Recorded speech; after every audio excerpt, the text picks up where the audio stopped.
नमस्कार, मी वसंत सुपडू पाटील, राहणार खडकदेवळा, तालुका पाचोरा, जिल्हा जळगाव। या ठिकाणी आज या मानवचलित कोळपणी यंत्राचं काम चाललेलं आहे, तण काढणीचं या कलिंगड पिकामधलं।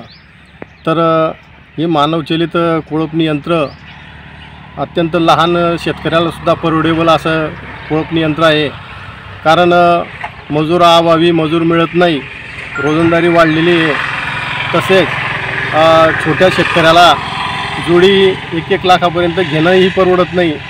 त्या शेतकऱ्यासाठी अत्यंत वरदान ठरलेलं हे छोटं कोळपणी यंत्र।